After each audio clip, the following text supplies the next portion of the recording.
Good evening, everyone.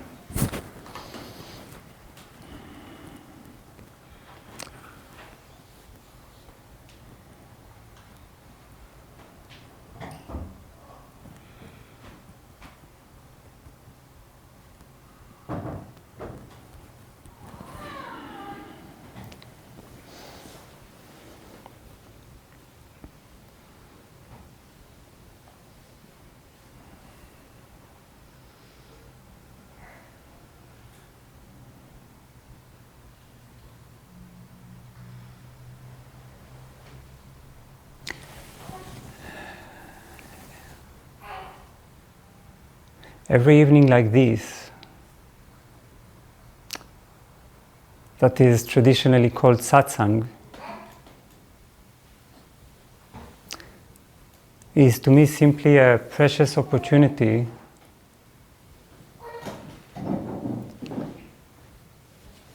to come out with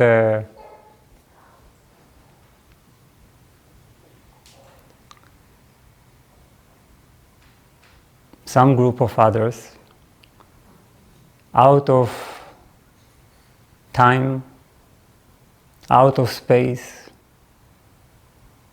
out of our specific story with its specific problems and circumstances,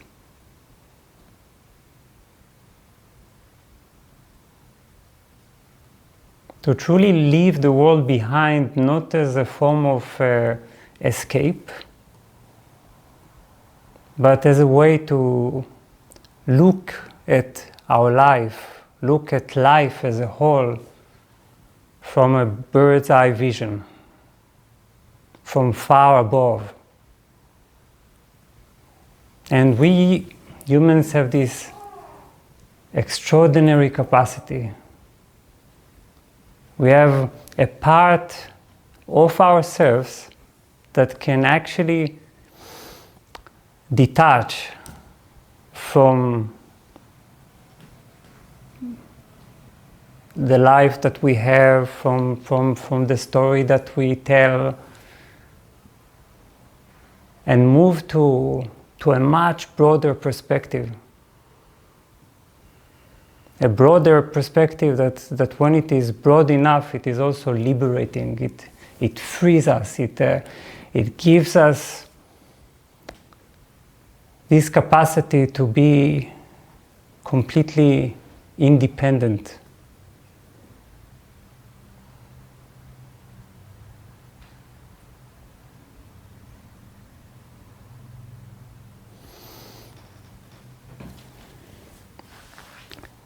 Just be without any strings attached.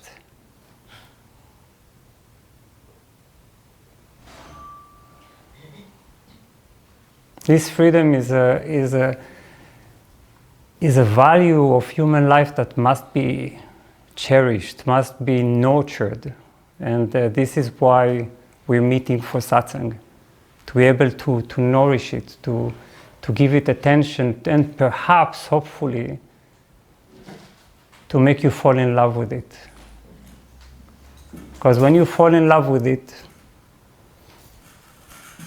and your heart begins to carry you to that place, that is already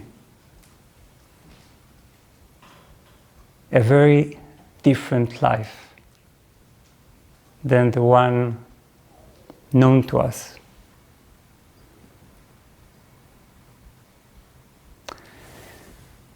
For those of you, I'm sorry, I forgot. Hello, everyone. Yes.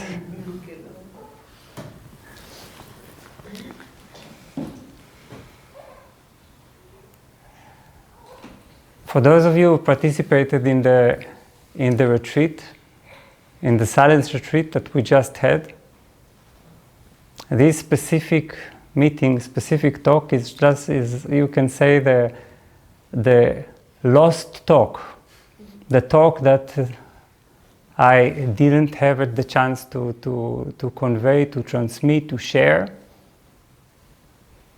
So treat it as another layer.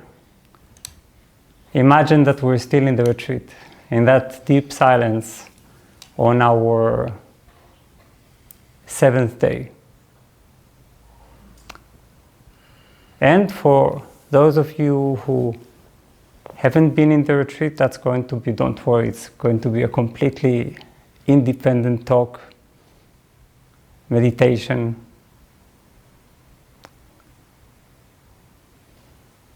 We'll start our evening with a sort of a guided meditation. Then we'll enter some talk. The talk is meditation. So don't bother yourself with listening to my words as if to a lecture. This is not a lecture. It is words that are meant to lead to continue our guided meditation. And then at a certain point, when I get really tired of talking, that happens sometimes, we will make some room for questions. And you are most welcome to ask any question. There are no silly questions or too insignificant questions.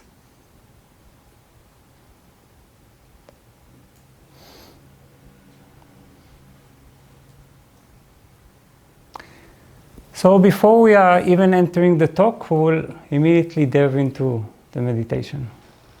Okay, let us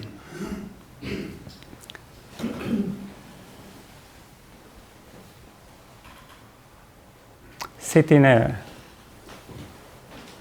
relaxed way. You don't need to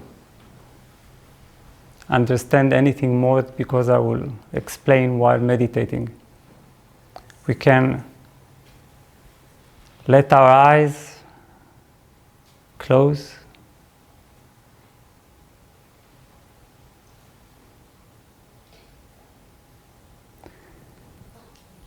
Take one deep breath to signify that we are now about to enter the world of meditation.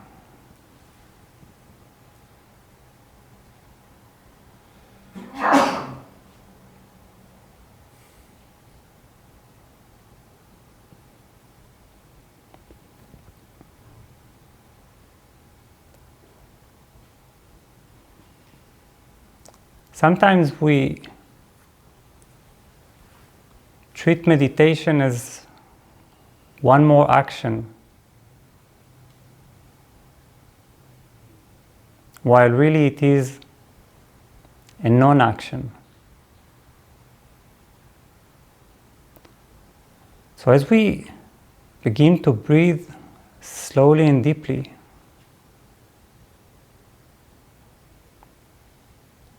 and relax more and more our body with every breath we take,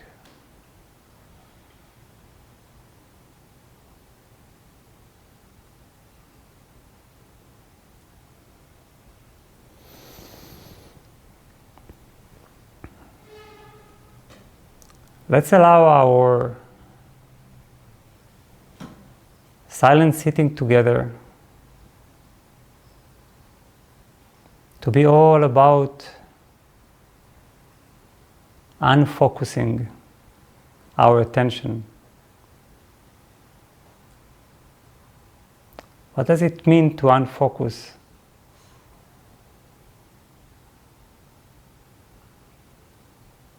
It means not to contract and narrow our attention. As much as possible to keep it wide and open.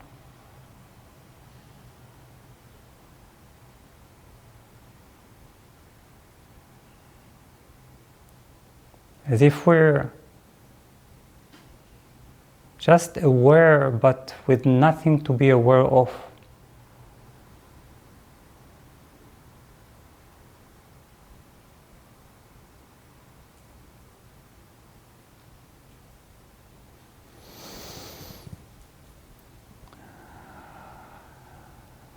This is actually very refreshing because in daily life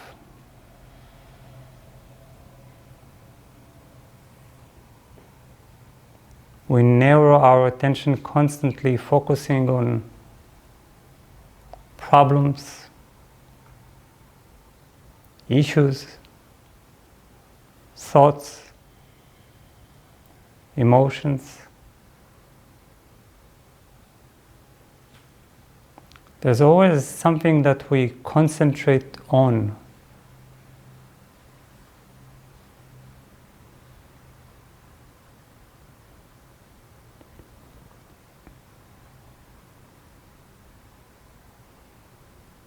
Instead, feel how your attention begins to expand, telling yourself that at least now, at least this very moment, you don't have to concern yourself about anything.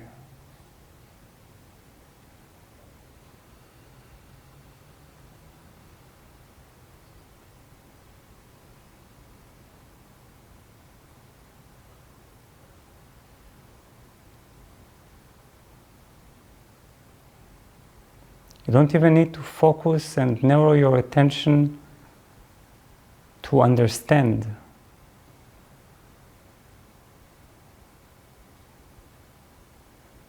It's as if you're taking a vacation from focus.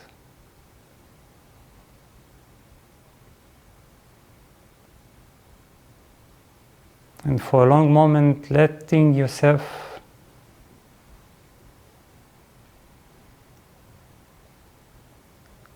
as pure attention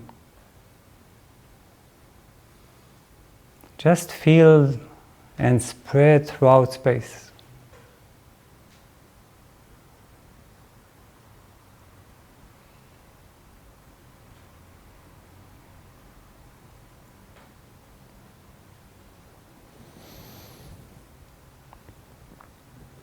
Perhaps that feels as if your head has grown bigger,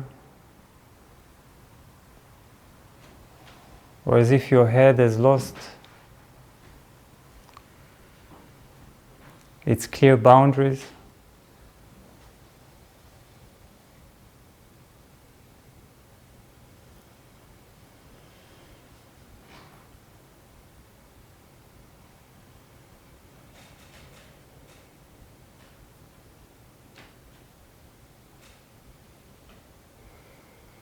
It doesn't matter because you're not even focused on that.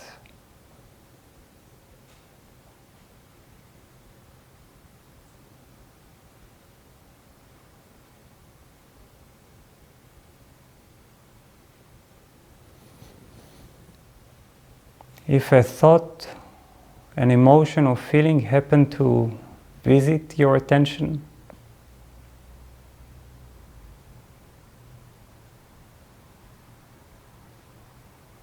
perhaps for a moment you again contract, narrow, and focus. That is perfectly fine. Just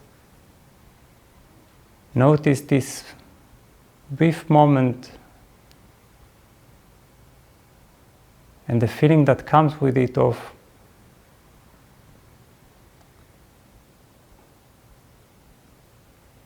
limiting your attention, and then return to be as wide as the blue sky.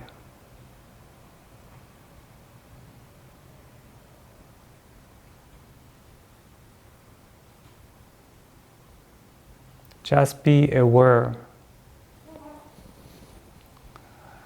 We're so used to thinking that we must do something with this awareness.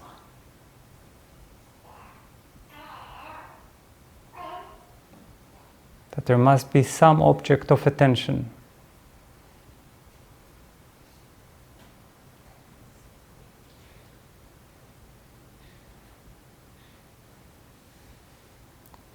That is not true. Here you're just allowing yourself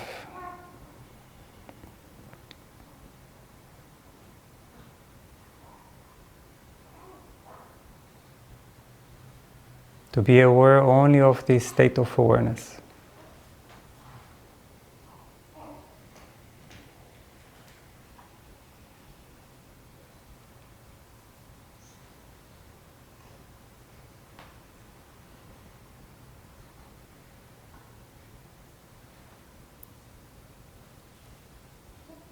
And although it is wide open,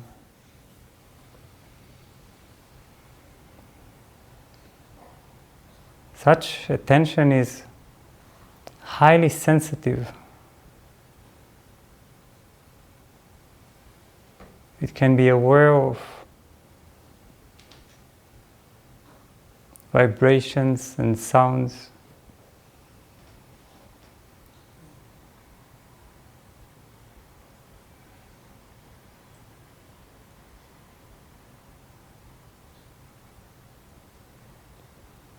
The sound of a distant car,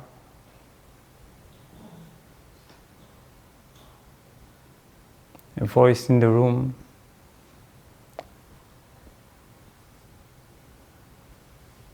and it resists nothing. All and everything can be included.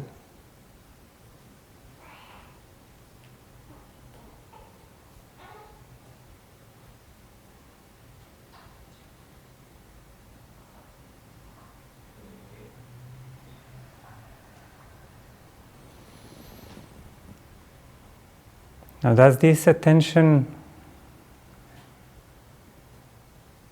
have an edge or a limit?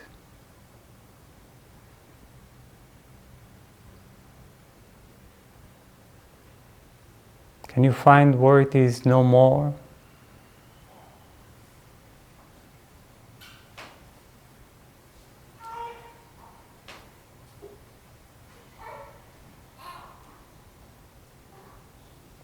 Or can you let it spread and spread?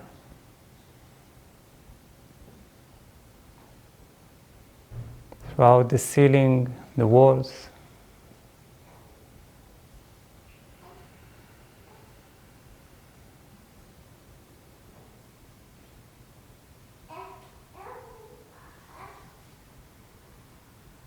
Until it fills every point in space.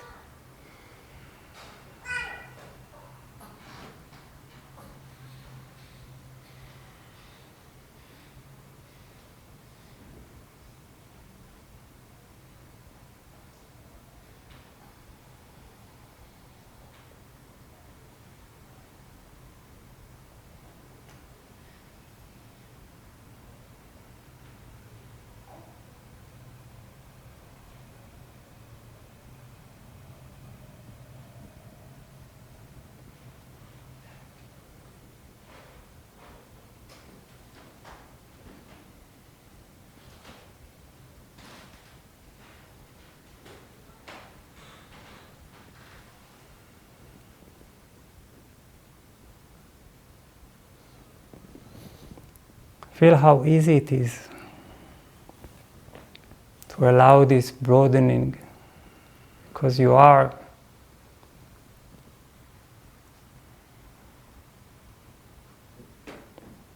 this attention.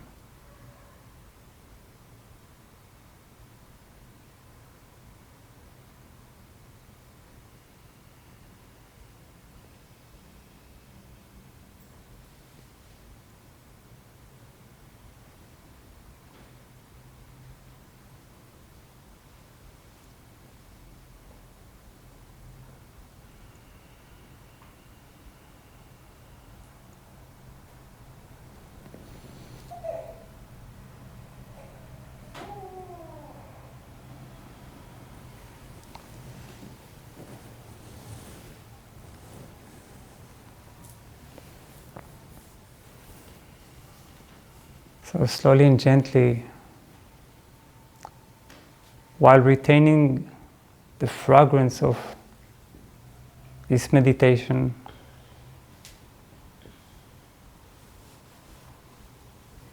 we can either return to a state of open eyes or leave them closed.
No more available chairs? Hmm?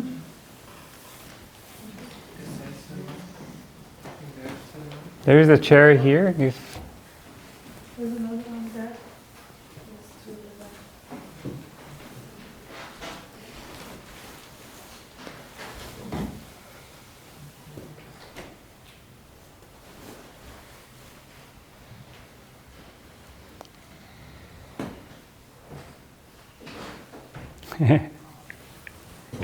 Please.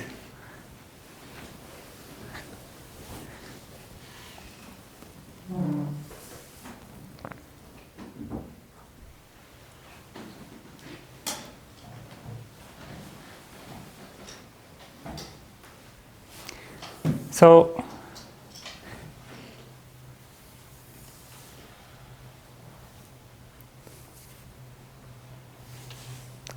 sometimes we make the mistake and think that meditation is a sort of a focus on something, like on a mantra or a candlelight or the image of a god or whatever, but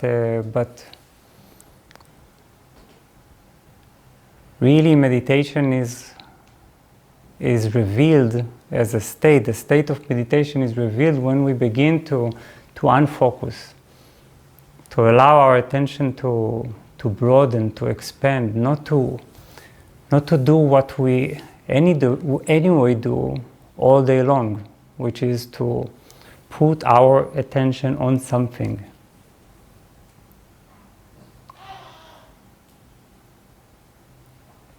Because in this state there's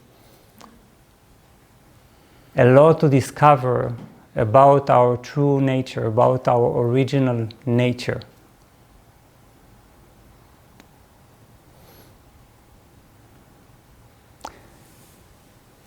So what I'm going to talk about tonight is a certain angle of meditation that we usually perhaps don't consider. And it's good to illuminate this point, because it can direct us, give us some direction towards what meditation really is all about. What kind of transformation, what kind of revolution it can do it can bring to our life. Because really meditation is not just a state of relaxation.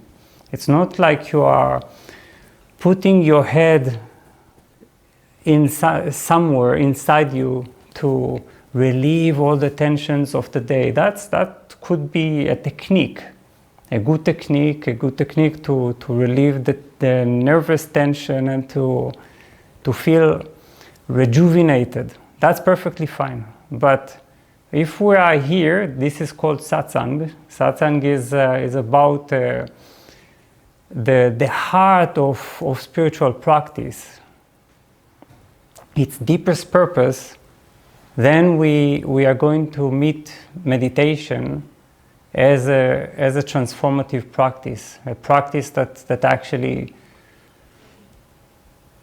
revolutionizes the way we perceive the world, we experience ourselves.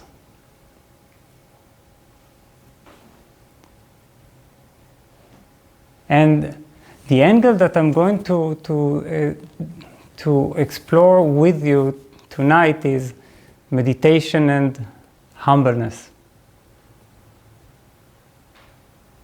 Or perhaps this sounds strange. Where did I come? How did I come with this specific word, humbleness? What does it even mean? You know, we have what we call the fake humbleness. Fake humbleness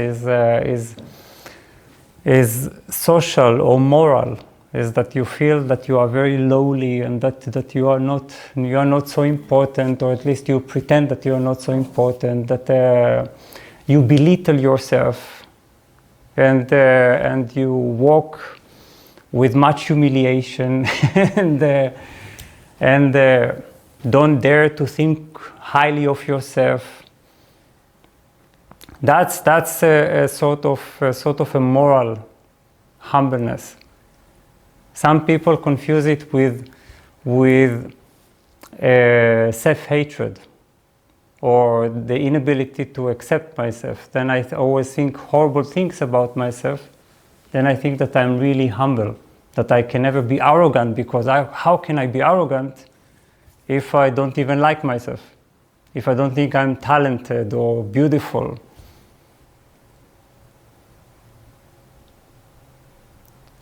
So that's fake humbleness. And fake humbleness always conceals the other half, which is arrogance. And then we often tend to move between these two extremes. We have a self-image of humbleness, but sometimes we have also arrogance, thinking that we are special, that we are superior, that we know better, that everyone else is stupid, and we judge everyone according to that. So this is just a game, a moral game, and the game that we play with our own self-image, how we would like to think of ourselves. And we all know that humble people are good people, right? This is a sort of equation too. It's like if you're humble, oh, this is a very good person. This is a very humble, very simple, very moderate. Of course, we are not going to talk about this fake humbleness at all. We're going to talk about real humbleness, authentic humbleness, which we can discover in meditation. This type of humbleness, to a certain degree, is not even, it's not a quality or a virtue. It's not something that you even think that is a beautiful moral quality. It's actually the result of a deep understanding. You understand something. Something has been revealed to you. Something that makes you understand so deeply that you can never be unhumble. You see, it becomes natural because you realize.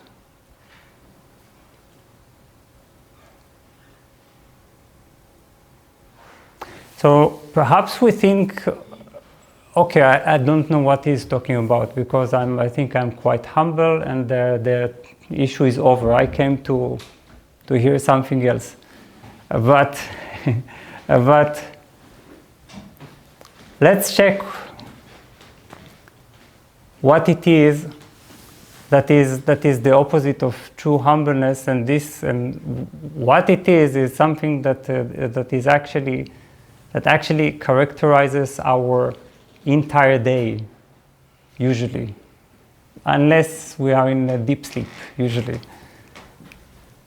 hopefully. And the opposite of true humbleness is self-importance. And self-importance is actually connected deeply to self-centeredness. And self-centeredness or self-importance in this meaning of the term is something that we usually practice throughout the entire day. What does it mean? Self-centeredness. It means that you know of the Copernican revolution, right? What Copernicus did, how he messed with our head and with our psyche, not only with our science. Suddenly we realized, we were sure that our tiny Earth was the center of the universe. Everything was for us. Everything was surrounded us. We humans were the crown of creation. It was really all about us. The stars were created for us to rejoice, and the gods were looking at us, and everything was quite happy.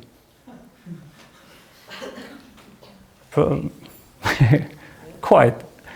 And at least there was some sense of, that the universe is ours. And then suddenly this perception broke, and we got a very different worldview, that we are just orbiting in space, surrounding something else, and we are very far from being the center of the universe. We are actually, to a scary degree, we are not important, or at least we don't know if we are important, because nobody is going to tell us.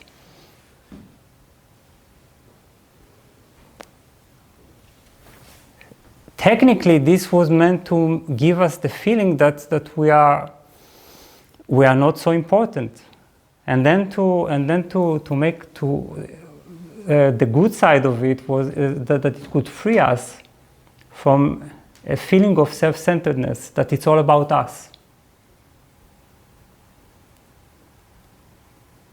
But what is so strange that Copernicus has managed to transform our world, and of course all the other scientific breakthrough kept on just shocking us even more, but our psyche, the way we think, the way we experience, the way we feel hasn't changed a bit, and actually even got worse in terms of self-centeredness. Why? Don't ask me. This is not university research. We are looking at a situation, at a reality. It's not about judging ourselves. It's just about understanding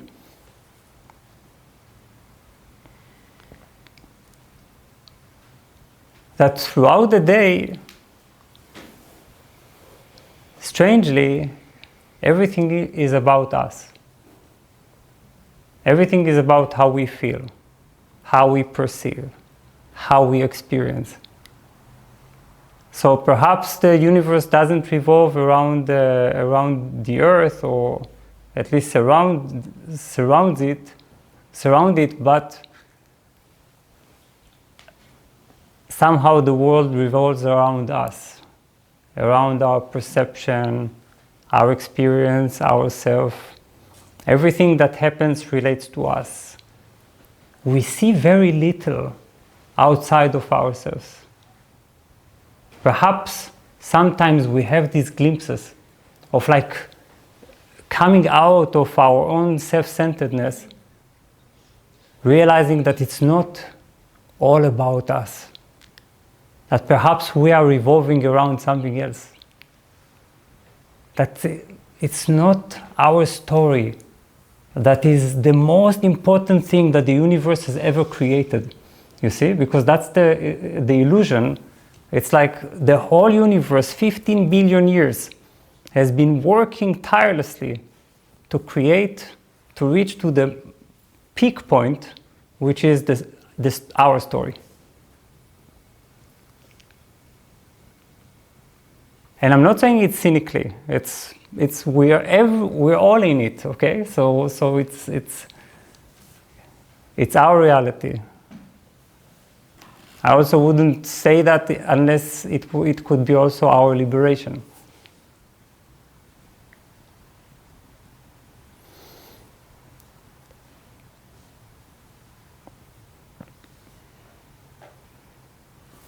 Nowadays, it has become so important how we are feeling right now, you see? Are we feeling good? Are we feeling bad? Am I feeling good? Am I feeling bad? How am I feeling right now? Am I okay? Am I not okay? There is a lot of judging the value of life or the experience of life according to how we are feeling. If we're feeling good, then life is great. If we're feeling bad, then life is, well, not so good, not so great. But to a certain degree, the way we feel, our feelings shape the world that we see. They color the world. And this is what we communicate with.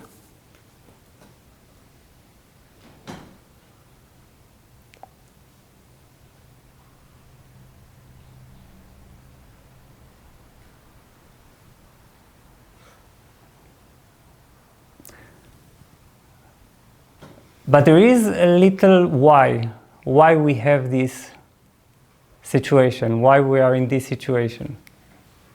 And the why is that there is something that I call the thinking machine. The thinking machine is this endless stream of automatic thinking that we have going on throughout the day, all the time, even at the back of our mind. And the thinking machine started from a very specific reason. Its role was to trace problems and that might endanger the organism, that might put us in some danger, and to make sure that we live in the best conditions and that we take care of our interests, you see. So the thinking machine is like a scanner. All day long it looks. It checks, are there problems? Are there problems? Can there be something dangerous or too scary or something that I cannot anticipate? Is there something that I cannot control fully? And if not, oh my God, how can I control it? What should I do? What should I do? Then all day long it keeps on making sure that it controls the environment, it controls the results of every action, that we will never get hurt, that we will always feel protected and safe and great. So that's the thinking machine. And it has become so complicated by now that it's already self-generating. It creates worlds upon worlds upon worlds.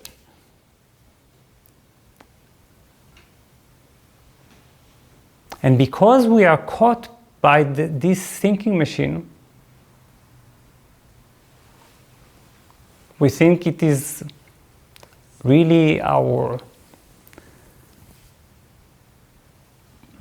personal concern, all these thoughts.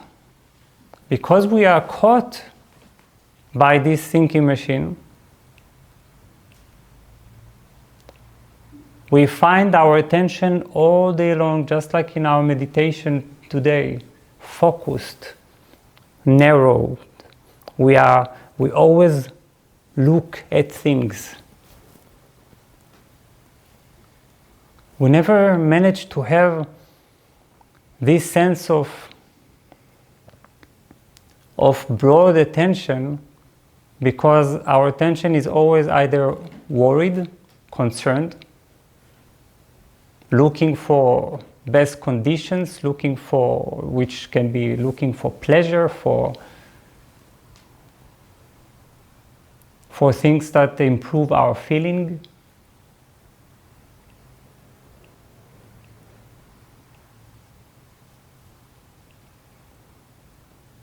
Now, perhaps we would never think about this condition as self-importance, because it sounds like we're actually pretty much victims, or that something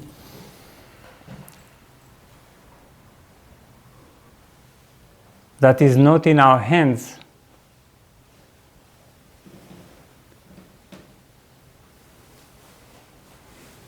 But when we say self-importance, it means that this becomes the center of our attention. And we actually, what we express by being focused all day long on ourselves, is that this project of ourself, is the most important thing in the whole world.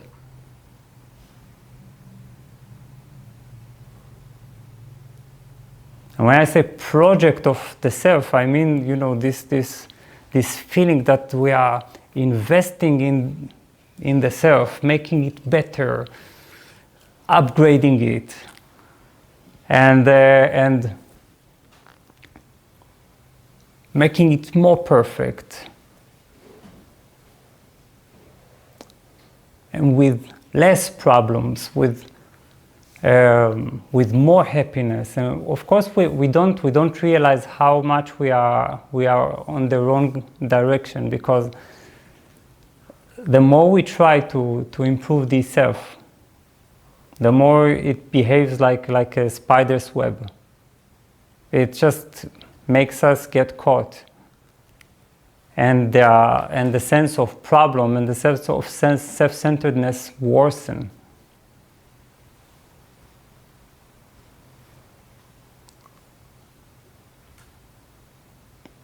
To begin with, there are millions of problems that are not really problems. We probably have very few problems, and very rarely. Mostly nothing happens.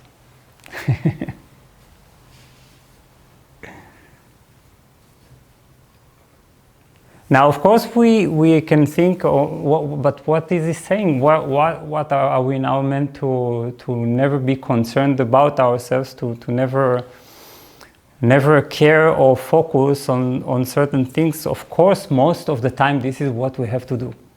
And this is what anyway we're going to do. Our attention must focus most of the day. But if we don't have the capacity to free ourselves momentarily from self-centeredness, from the feeling that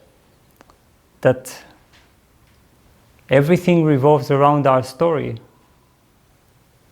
we are becoming extremely unbalanced.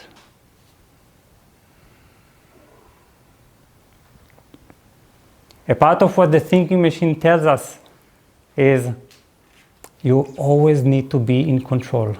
You always need to be on guard. Never relax too much, because relaxing too much is irresponsible. You should take care of your problems. At least you should think about them, even if this doesn't change anything. Just think.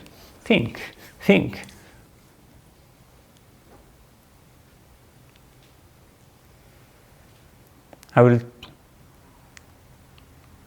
tell you a story about when I was really young.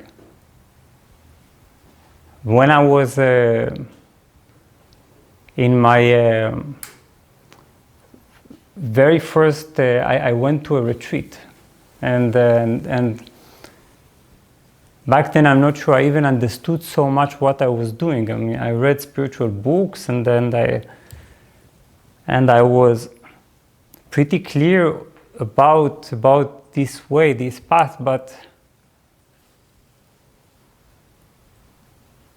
there was something very naive, something that didn't quite understand what was going on. So, and then I went to a silence retreat, and these were 5 days of silence, and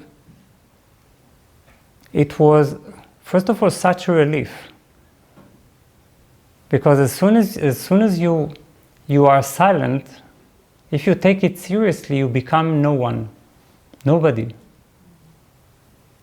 It is also scary, because it's like, if you cut off all your interactions, if you are not defined anymore by the world, it's in a way you're as good as dead. But that led me one morning. We slept in sort of tents, and one morning I woke up, opened my eyes, and there was this realization waiting for me. You know, the best realizations, you never prepare for them or try very hard. They are there, waiting to be picked or to be seen. And this realization was that the world manages perfectly without me. Like, suddenly I realized, here I am in silence. Nobody cares about me. The world is over there doing everything as it usually does. And I could die. And when I will die, the world will go on, right? And then this feeling was tremendously liberating, because it lifted a whole burden from my shoulders. I realized that I didn't need to run the world. I wasn't the manager. I know that it sounds funny, but we all deeply know what that means, because this is what creates the wrinkles in our forehead and makes us look so grim and so serious, right? When you enter the subway and you look at people's faces, how seriously they are immersed in the project of themselves.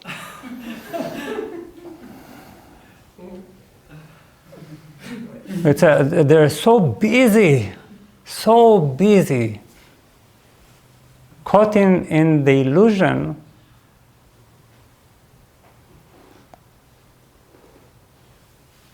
that causes their entire attention to contract, to sink to collapse into one center of attention, looking only at that center of attention, never being able to give yourself a break, a true break. And you know, people for this break, they travel all the way to India, they travel to New Zealand, they're looking for the best natural landscapes to have their mind stop, and of course nowadays even that it doesn't happen, because then they immediately make a selfie. But at least romantically thinking, when we think of being somewhere that is so overwhelming that finally it takes away our story, you see, that our story can dissolve. That's what meditation, at least in the context of our talk today, that's what meditation does. When you let it, when you understand what it does, when you let it do it.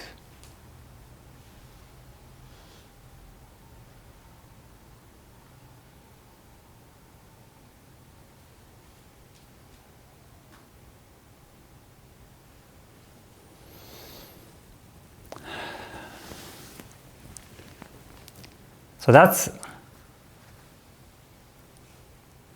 meditation, you see.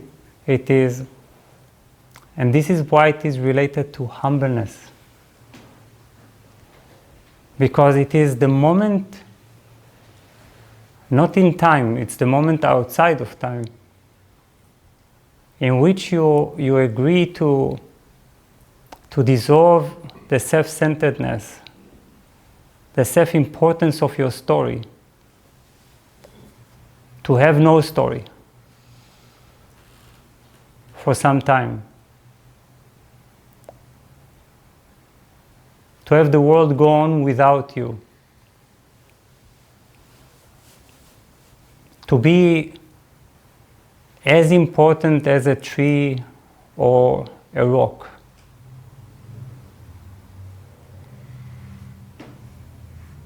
Now, as we say, this is not about, we're not into a project of killing the self or something like that. We need it. And second, we'll anyway have to focus our attention from time to time.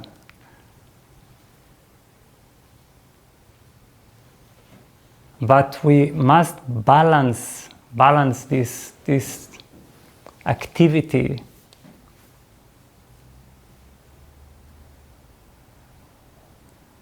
with the feeling that after all we're not important at all. It doesn't matter so much. Our emotional storms, our rage, our passions, our wishes, our distress, our tears, this is not so important. And I know that perhaps nowadays what I say can be considered even insulting, because we cultivate so much this feeling of the sacredness of the feelings. You see, how can you say that my tears are not important? Sorry.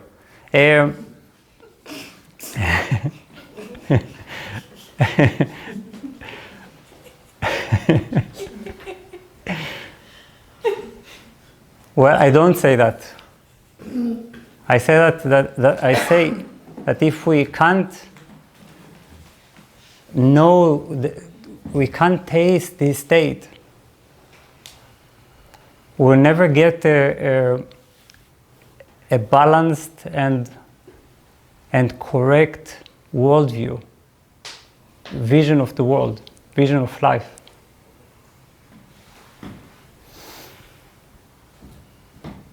We are developing throughout the day a quite hysterical and twisted vision that is the result of this self-busyness. And there is so much inflation of the story, you see. It grows so much, and that we walk on the street, do we see anything anymore? Except for if we judge it, or which also serves the self. Or we are sexually attracted to it, which also serves the self, or that anything. Are we available to notice? Obviously, usually not, because we are really self-engrossed.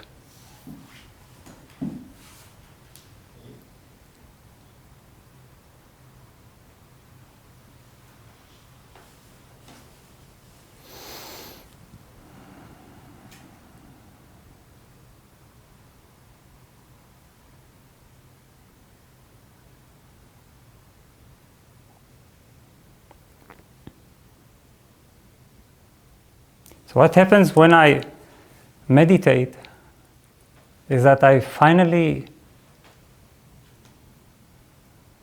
move from self-existence to pure existence. You see? It's not about my existence. It's just about existence, being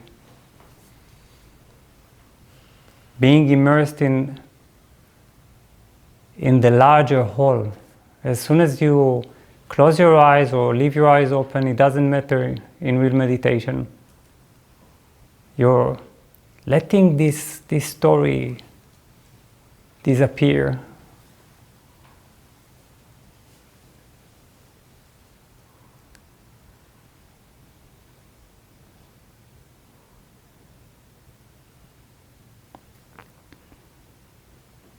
Sometimes in yogic traditions, the state that is called Samadhi, which is a very, very deep meditation, is defined as self-absorption. But this can be confusing because we are so busy with ourselves that we might think, yes, this is the time when I am wholly focused on myself. You see, I'm only with myself. Nothing exists. Only me and myself. But that's very far from the truth. Meditation is not self-absorption, it is absorption. It is that our little story stops being the center of attention. Our attention begins to widen. There is no focus. Nothing is important anymore. We allow ourselves that. And then this small attention just becomes absorbed in the greater awareness of the universe. That's meditation.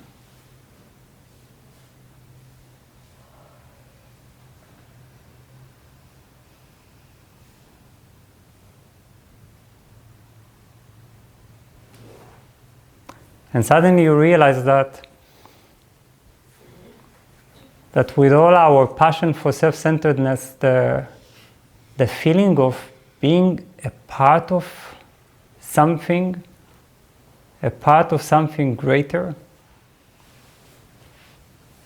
having our small self consumed,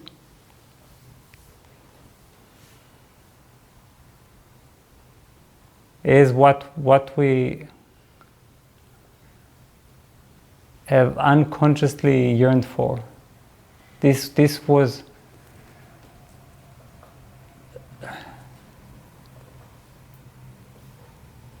what we were trying to do, what we were trying to get.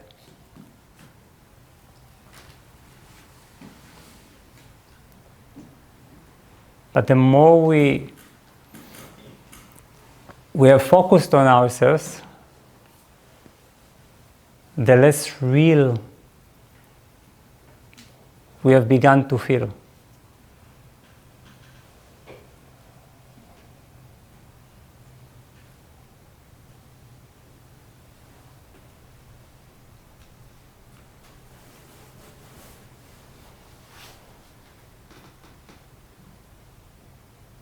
So you are finally a part of something. You belong. You're not special. You're not standing out. You're not exceptional. It's not so important to be exceptional. Perhaps nobody will know about you. Perhaps no one will hear your name. Perhaps you will not exist. If you're sensitive, if you're not scared, you realize that this is bliss.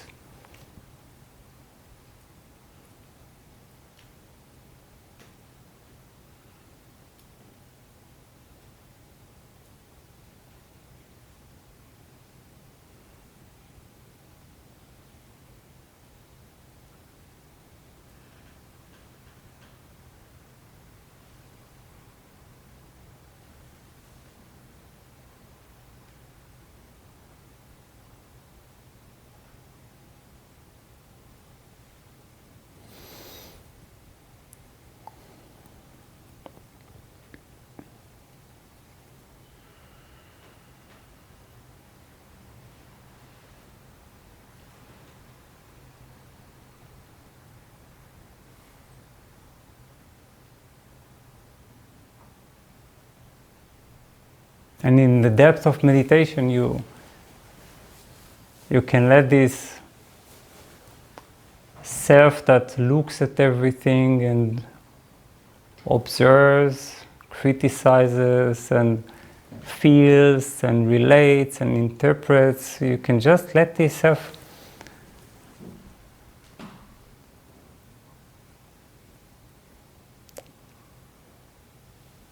disappear, even for some time.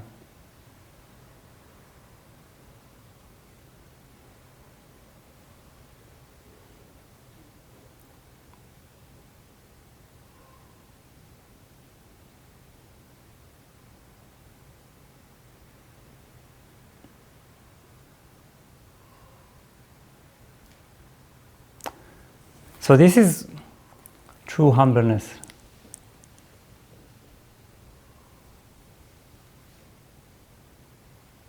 It's like really enjoying. It's actually a great enjoyment. It's not some kind of, the image of the self-tortured monk that walks humbly on earth. It is the great bliss of being unimportant.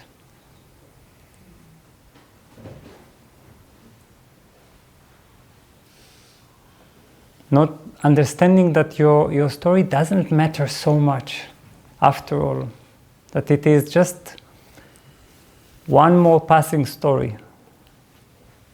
There have been billions of them. There will be billions of them. We will take care of it. We will be responsible. We will live it fully, all the way until our last breath. But we don't have to carry it all day long.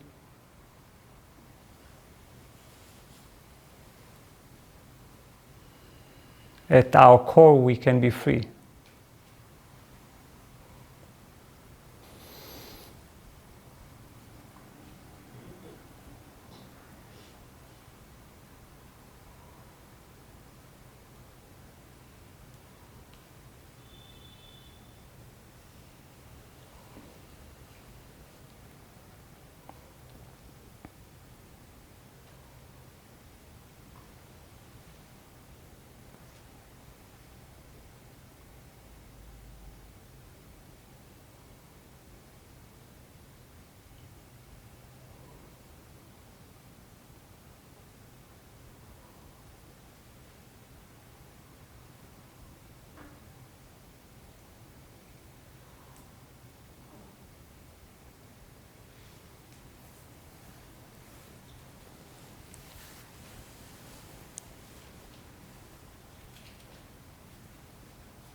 So let's see if there are any questions. Obviously there are.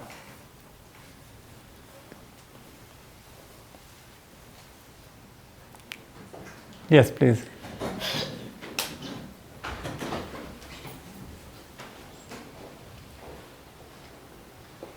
I understand what you're saying when you say there's bliss when the self-centeredness dissolves.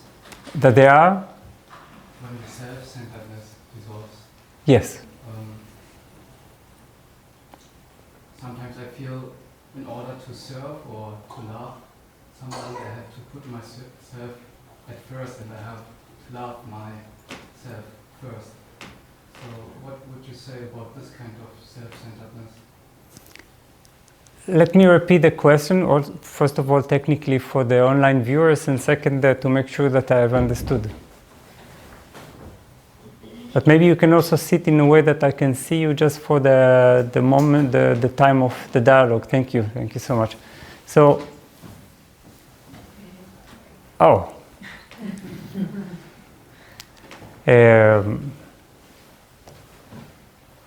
so if I'm repeating it correctly, you are saying that to serve or to love, you feel that sometimes in a way you need to first serve or love yourself to be able to do that for others, right? Yeah, that I have to fill my cup first. Fill your cup. Yeah. Mm-hmm. When I'm empty, I can't love because I have to learn to fill my cup at first. Yes, that we have to learn to fill our cup first. Then, first of all, it's a beautiful metaphor.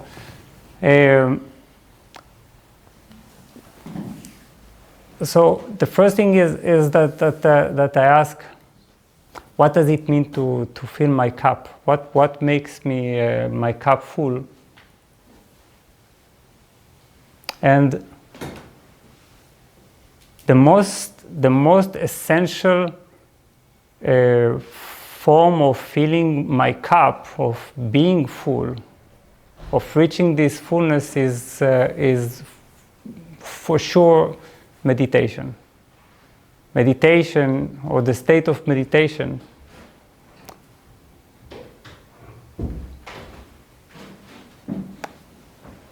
is the closest state that we could ever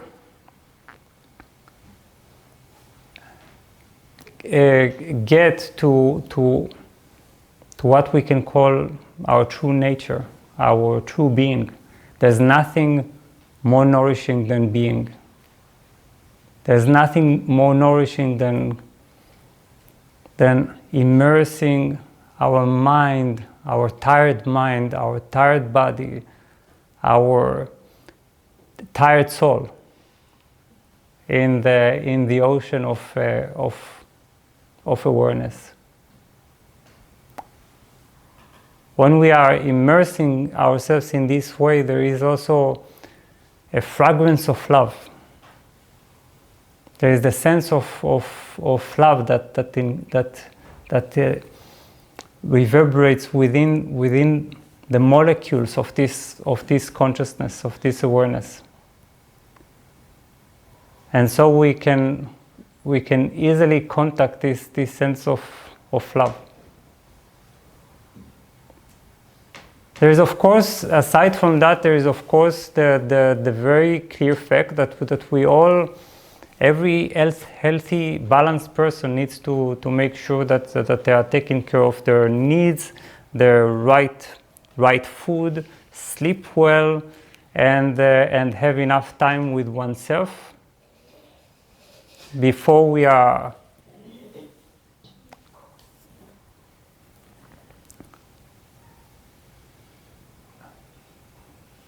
and not only just wasting our energy on interaction. We must have some form of self-nourishment. In that sense, we need to nourish the body, you see? So we nourish the spirit and the mind through meditation. We nourish our body to make sure that we are strong enough. I come here to be able to give a talk, a seminar, or a retreat. I need to take care of myself, right? I make sure that I eat well, that I sleep well, that I have some relaxation time. Then I can have all the energy in the world to talk endlessly.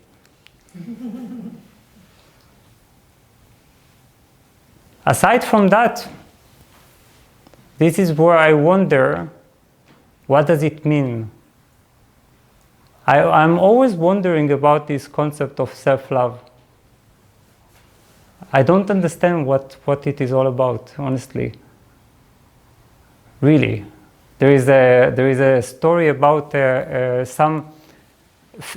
famous teacher. I'm not sure about her name, but she attended a conference with the Dalai Lama. It was a conference of meditation teachers and psychologists, and they were engaging in talks in India. And then there was time it was a small group. And then there was a time in which they were allowed to raise points for discussion. And she raised her hand and she asked the Dalai Lama, could you tell me what your approach is about self-hatred? And not being able to accept oneself, the problem of self-love. And he looked at her and he was completely confused. He looked and he said, what do you mean? And he started consulting his translator, whether he is perhaps not getting the English. And he became really, really confused. And throughout the entire discussion, he was completely distracted because he kept questioning, what could that mean? Not being able to accept oneself. He asked, do you mean some kind of a pathology? Is it how do people behave in this state? What do you mean? And the fact is that in Eastern philosophy, they have no idea what this issue is all about. It's quite an invention of the West. This feeling and the absence of the feeling, like self-love and not having enough self-love. He really, honestly, did not understand. And I don't think he got it after they explained to him. It's because it's not in the culture. He said, but how can you not love yourself? You have a Buddha nature.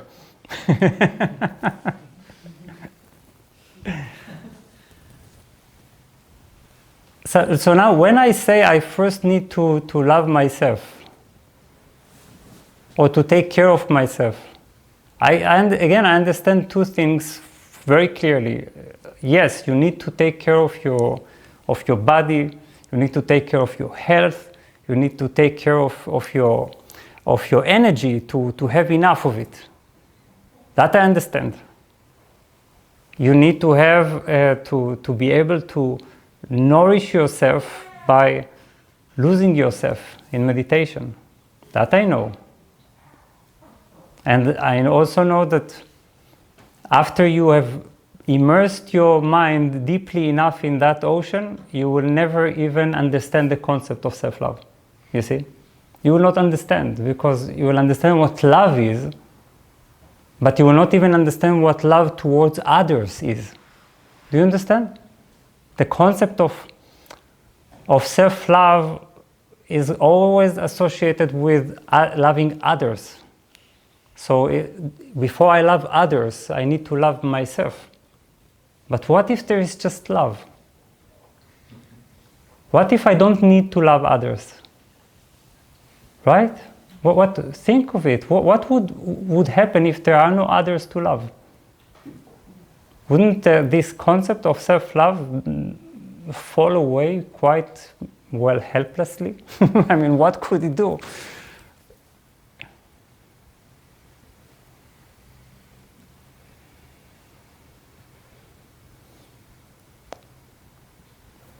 So when we say I need to love myself, ask yourself, what do I mean?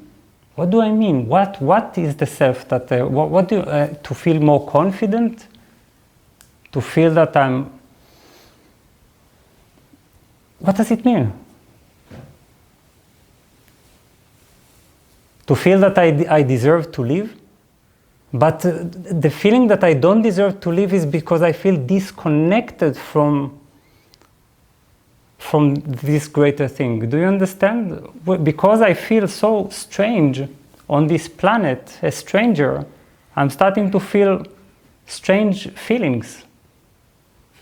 that something is not natural, something is wrong, and then I need to love myself because the universe is not there for me.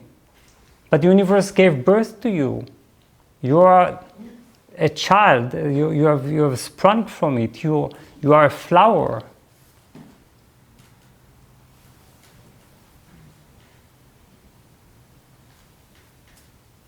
And what love has brought you here? What love has brought together these cells, these molecules? What love keeps this thing right now alive to be able to speak for some time, to write books for some time, and then to return to it?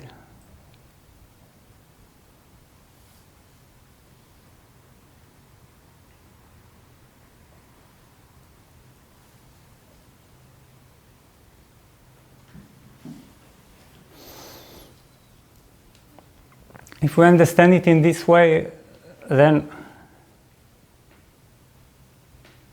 loving other people is no longer work, just as or something that you do. It's just that there is love, and love acts. Sometimes love takes care of this body, sometimes love takes care of another body. But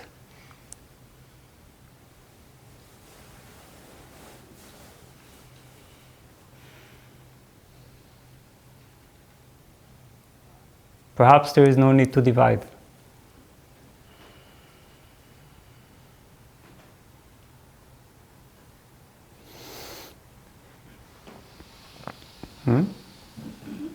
Take this answer and contemplate on it.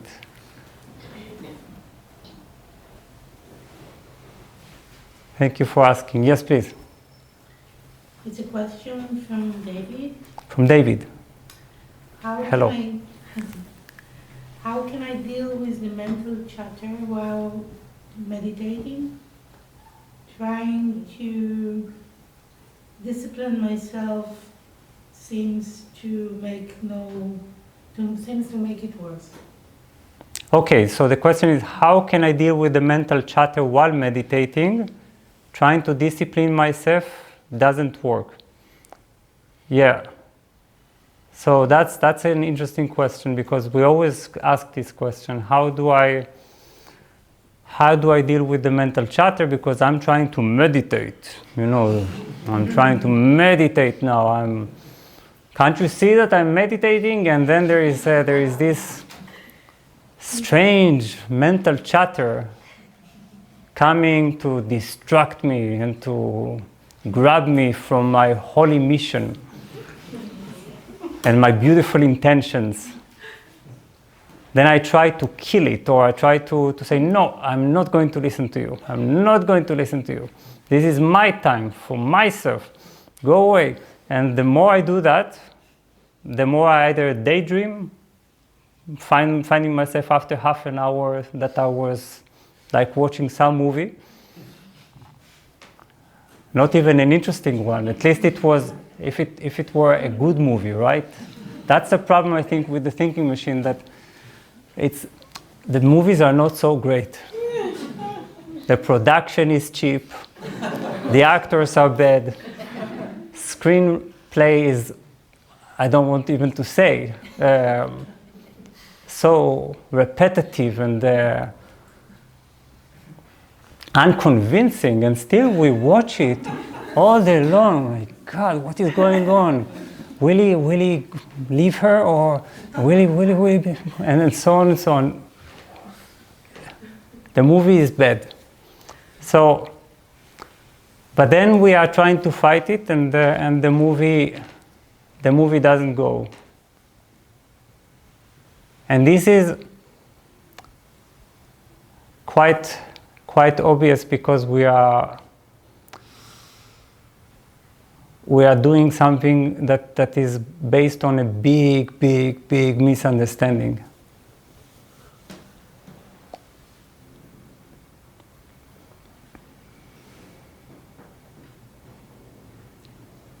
And the big misunderstanding is that this mental chatter, again, I call it the thinking machine because this is what it is. It is a factory of thoughts, right? It produces all day long thoughts. We think that these thoughts are ours. That's where the problem begins. When you think that what is presented to your mind is your own thoughts that are relevant to your life and that need to be resolved and that are important and that reflect a real story and so on, then you obviously become interested and engaged. But what if you have understood that the thinking machine is not different from the sounds of the cars over there? Are you disturbed right now crazily by the sounds of the cars? Do you think all this evening, my God, with these cars I can't understand what he is saying? Do you have it?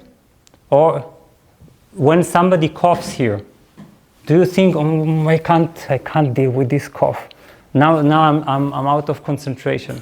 Do you think these things?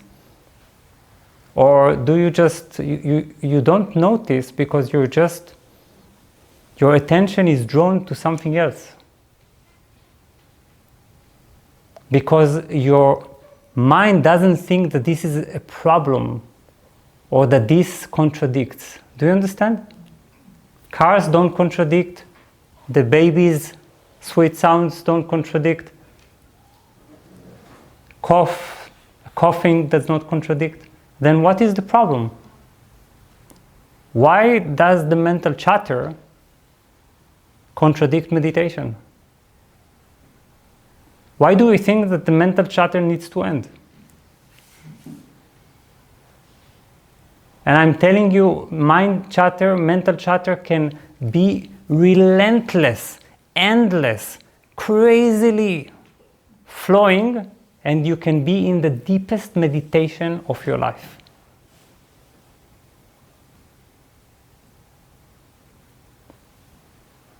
Some people even say that they were in deep meditation, and then as soon as the mind, what they call the mind, the thinking machine, started to speak and describe what is going on and interpret, then they lost the state. I don't even, what are we talking about? Why? What has it got to do with the state of meditation? The state of meditation is all containing. You see? There is nothing that it cannot include. Nothing contradicts it. It is the ground of all that is. It is the silence that surrounds the universe. You just put your head in it.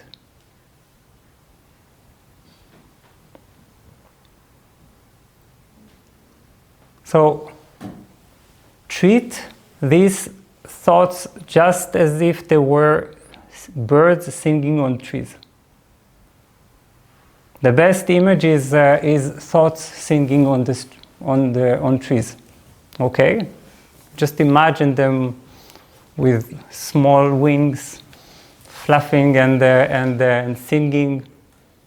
Just instead of bird sounds, it is just words, verbal thoughts that are not disturbing. They're just a part of the background. They're just a part of what your true being enables.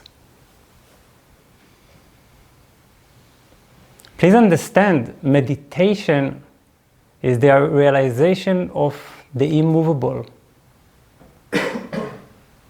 It means that there is something in you that nothing can shake. In the same way, it is all containing. Okay. In the same way, it is all containing. So, whatever comes, it only the meditation becomes bigger, not smaller. You see, it says, oh, come, come, come. It's like a very generous host. It welcomes everyone to the house of meditation. You see? There is noise, there is thought, there is feeling, and then meditation says, yes, yes, yes, please. There is room for everyone here. Meditation cannot be in conflict with anything. But what happens is, when you are fighting against a thought, you're becoming divided within yourself. Now you're becoming, there is thinker and thought. The thinker wants to end thought. Now a thinker cannot end thought because they are made of the same substance, they are thought, you see? So you are just creating a split within this thinking machine, and this only gives nourishment to the thoughts. Because they say, oh, we are important. We are so important that he wants to kill us. But the thoughts receive energy from attention. This is their food. As soon as you don't care very much, they either become a quiet background or they disappear. But you don't care. You don't care if thoughts go on or they disappear. You don't even notice because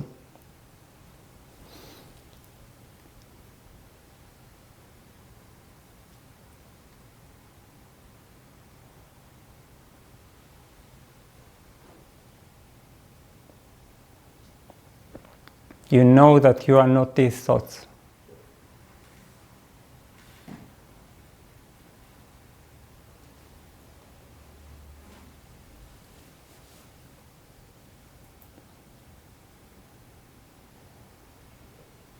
Yes, please. In meditation, Yes. I think is meditation. Yes. I'm aware of my pure existence, Yes. and the thinking machine is quite quiet, and I feel the blissful existence. Yes. But I can only feel it in the framework of my body.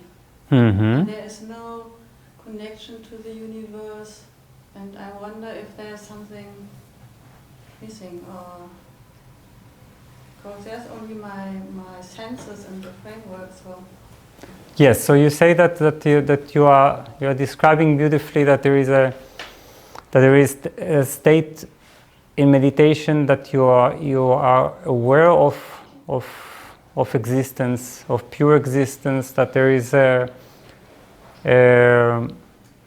this sense of presence, but it is in a way framed within the body, that it is like it's and there is no connection with the universe and all these big words that I was using throughout the talk. Yes, that's good. That's an interesting point.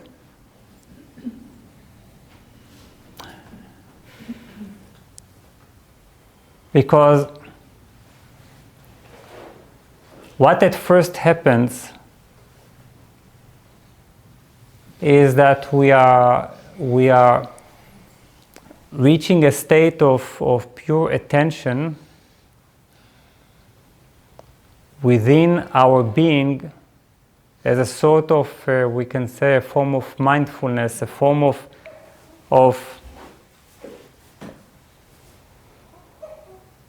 awareness that is still limited to the one unit, you see, to the one organism. This is what we can call the state of presence. And this state of presence is important. It's important because think of it, it's like moving from I am happy, I am sad, I am distressed, I want this, I want that,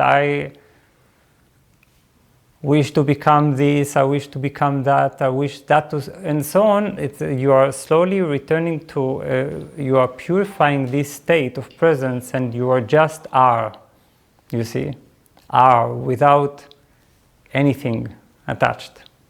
You're learning to be present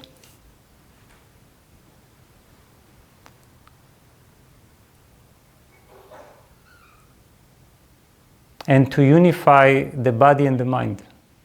This whole unit becomes one presence. That's great. It's just, think of it that this level of attention is like a seed. It is concentrated right now, you see? It is concentrated within the one body and one mind. The more we meditate, the more we are starting to realize that this seed begins to open up. It cracks open. It's like it's really, there is the seed of attention inside your being contains the entire universe. Can you imagine that? It is so strange. But this is what it is. It's like there is a seed of consciousness, the consciousness of the entire universe, just in a state of that is very contracted, that is very condensed. Why is it so condensed? It is because we have used our attention constantly to focus on certain things rather than on presence. So what we do now is that we are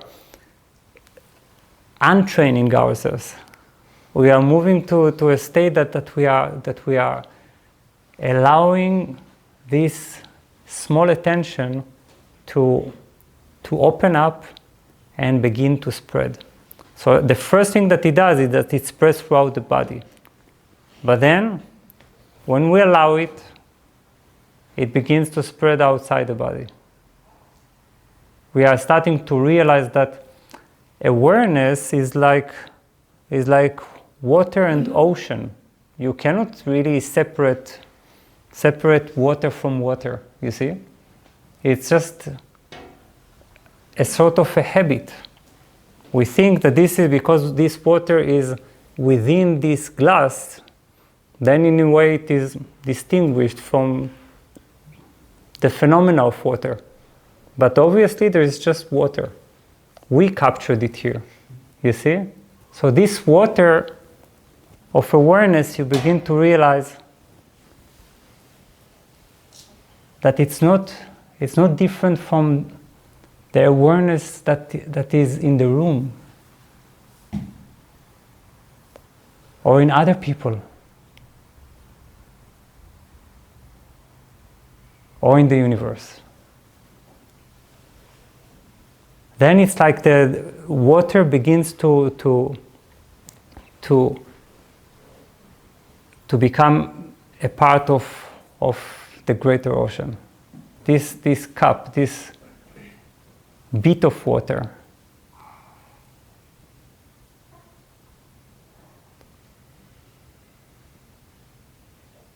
And that's it.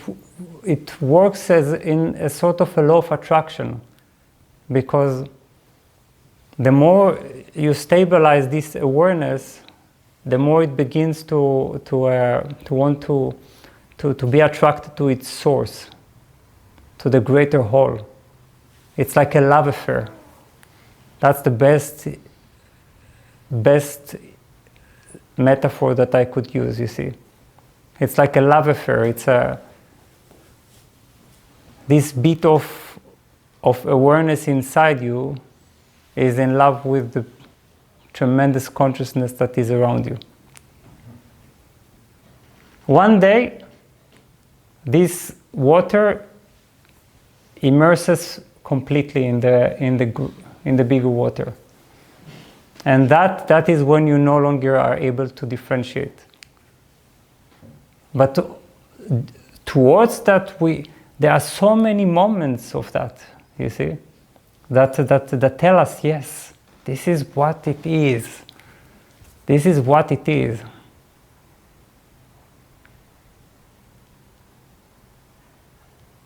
You experience yourself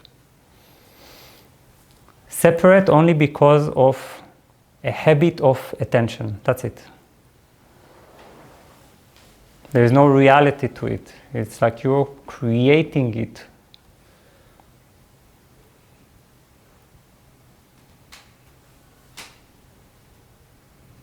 Unfocus, untrain this awareness. Right now you're aware. Right now, right? What else can you do? But then feel how there is a choice to contract, to narrow, to be aware only of one thing, or to be aware of more things, or to be aware of nothing specific, which is in a way also to be aware of everything. And it's not a matter of doing, it's the deepest state of relaxing the mind.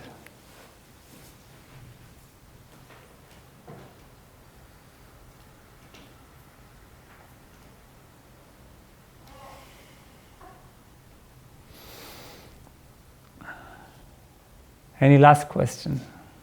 Uh-oh. Uh-oh.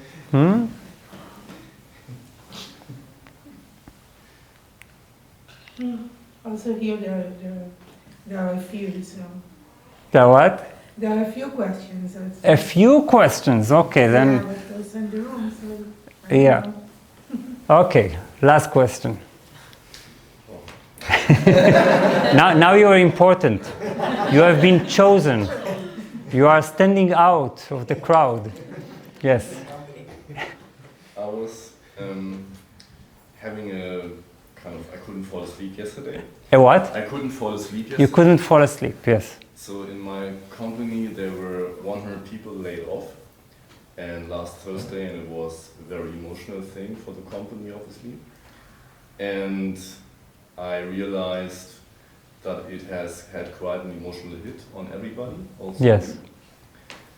And also dear colleagues next to me were laid off. And I realized yesterday night when I was lying in bed that it kept my mind busy all the time. Yes. And at the same time there was this space, Uh-huh. so it was a very weird mix of vastness and a thinking machine going wild at its best. Yes. Like of wanting to understand why this happened, Yes. and also emotions about colleagues. Yes.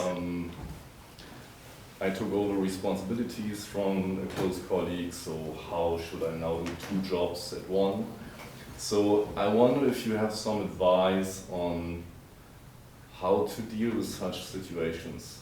Apart from, of course, I try to just look at it and let it run. Yes. And did some pranayama and just lying there. Mm-hmm. At Mm-hmm. the same time knowing I need my energy for the next day like, to deal with that situation, not falling asleep. So is there, what I then did after some while was like, okay, taking my mobile and looking at a completely different topic just to distract myself. Yes. And that actually helped. That's what everyone does. But actually that helped. After I felt Yeah, I know. They also know that it works. That's why it succeeds. Yes. So I wonder if you have any advice in such a situation, how to deal with that. So okay, I know I'm under a threat of being fired, okay? Losing my job, right? No, it was after it. So actually, No, but you didn't lose your job. I didn't. No. You didn't. But maybe tomorrow you will lose your job. Unlikely, because now I have basically 2. Yes. Yeah, so something might happen, or something has happened, and now I'm really troubled, right? Really troubled, and because obviously the thinking machine does what it knows to do, and it has evolved this role throughout thousands of years. You see, of at least thousands of years. To a level of art.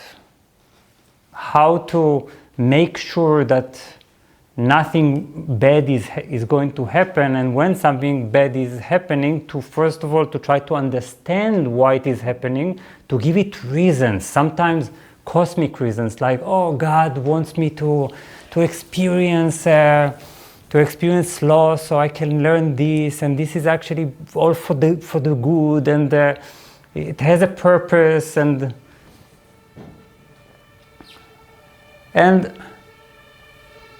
we need to. So the thinking machine tries to understand. It needs to give reason, because then it creates a sense of control. You see, if I understand, which I never am able to understand, but if I imagine that I have understood, then I'm in control. Life is mine.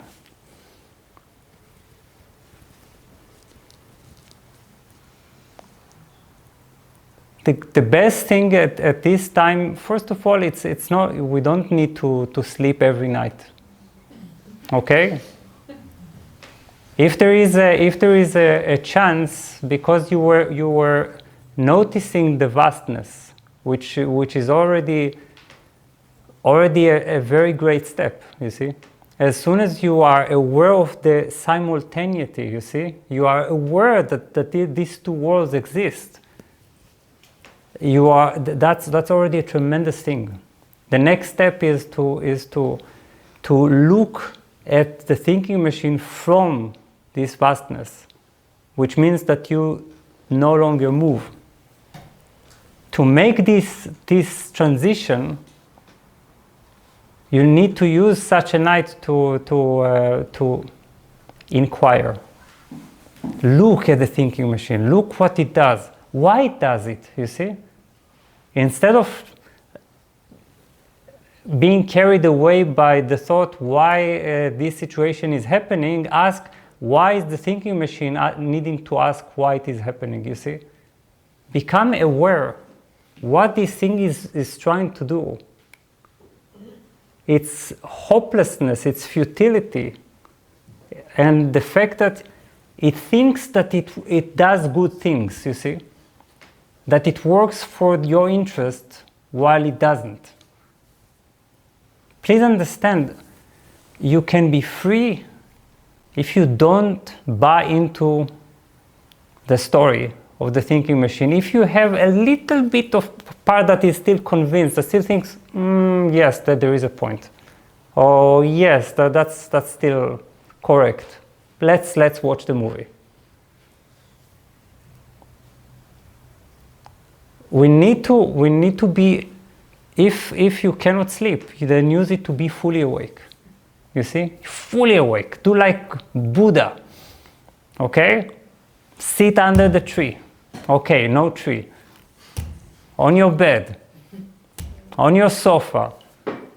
Buddha said 2,600 years ago, I am not going to leave this tree until I understand the source of the root of suffering. This is what he said. I'm not going to move. With such intensity.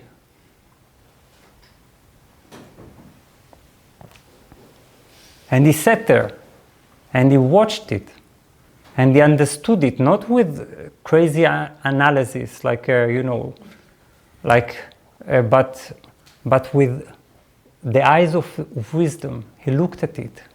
He saw the structure of suffering, how it comes into being, how the mind, how the thinking machine creates suffering while there is nothing outside of it. How there is no suffering also in losing one's job. Only the thought that I'm losing my job and what will happen is my source of suffering. not the situation itself. The situation itself is a situation. It's not suffering. And there are plenty of solutions out there, but the thinking machine can give you none of them. It wants you to worry. It wants you to be distressed. It wants you to suffer. It wants you to feel paralyzed, like you cannot do anything. What can I do? I'm so small, I'm stuck, reality feels like a wall. So see what it does. And then you have intelligence. You see, oh, here is the thinking machine again, trying to understand what it cannot understand. Trying to understand why, because then it can feel in control. And then you can have compassion towards this mechanism. So then, if you do that in the morning, you come up not only victorious, but you come out transformed. You come out with new eyes, and then who cares if you haven't slept, you see? Who cares? Because we will have so many opportunities to sleep. And so few opportunities to really be there. And when we are under attack, as it were, by life circumstances, these are the best moments. These are the best moments. Embrace them. Invite them.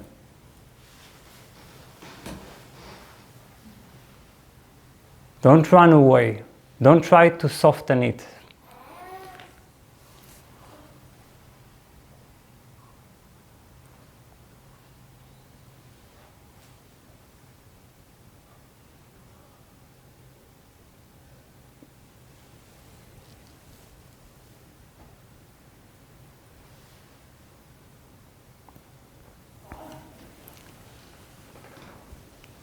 Good.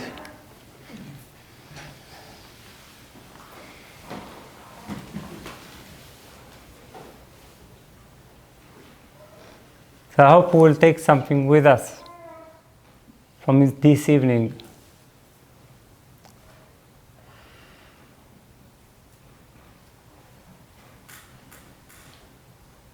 And it was beautiful to be together. So I thank you. Thank you.